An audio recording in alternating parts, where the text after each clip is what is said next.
தமிழ்நாட்டில் அரசு பள்ளிகளின் தரம் குறைந்துவிட்டதாக ஆளுநர் ஆர்.என். ரவி விமர்சித்த நிலையில் இந்தியாவிலேயே மாணவர்களை சிந்திக்க வைக்கும் வகையில் தமிழ்நாடு பாடத்திட்டம் அமைந்துள்ளதாக அமைச்சர் உதயநிதி ஸ்டாலின் பதிலடி கொடுத்துள்ளார்.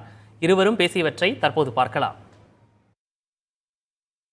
There the standard of teaching has gone down so low, it is below the national average.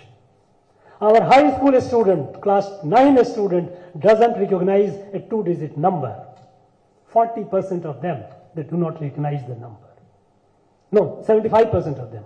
40% of them, they can't read a class 2 textbook. But everything for everyone, you keep passing without restriction, you keep getting degrees, move with them. Now this is a very dangerous situation. This steep, sharp decline in our education, in our school education, in the government schools, has created a very dangerous situation for our country, for our state, and of course it is for the country, because at one point of time, and even today we look at this state as an engine of growth for the nation. But when 60% of our students, their teaching and their learning is so low because of poor teaching, then we are only giving them degrees, only giving them certificate. We are making them unemployable, unuseful degree holders, certificate holders.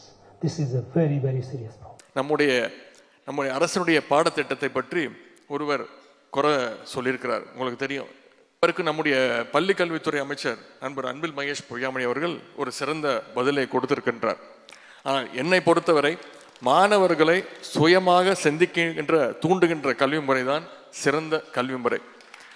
அந்த வகையில் பார்த்தா இந்தியாவிலேயே தமிழ்நாட்டின் கல்வி முறை தான் மாணவர்களை சிந்திக்க வைக்கின்ற, எதையும் ஏன், எதற்கு, எப்படி என்று பகுத்தறிவோடு கேள்வி கேட்கின்ற கல்வி முறையாக நம்முடைய தமிழ்நாட்டுடைய கல்வி முறை அமைஞ்சிருக்கு. நம்முடைய தமிழ்நாடுடைய பாடத்திட்டத்தில் படித்த எத்தனையோ பேர் மிகச்சிறந்த விஞ்ஞானிகள்லாம் வந்திருக்கிறாங்க. வீரமுத்துவேல் மாதிரி இஸ்ரோவில் பெரிய பொறுப்புலையும் இருக்காங்க. தமிழ்நாட்டுடைய கல்வி முறையை குறை சொல்றதை எந்த நாளும் நாம் ஏற்க முடியாது. அப்படி யாராவது குறை சொன்னால் அது நம்முடைய பள்ளி மாணவர்களை, நம்முடைய ஆசிரியர்களை அவமதிக்கிறதுக்கு சமம். ஒரு மாணவன் வாழ்க்கையில் முன்னேறணும்னா என்னென்ன செய்யணும்னு ஆசிரியர் இடத்துல யோசித்து திட்டங்களை தந்து கொண்டிருப்பவர் தான் நம்முடைய முதலமைச்சர் அவர்கள்.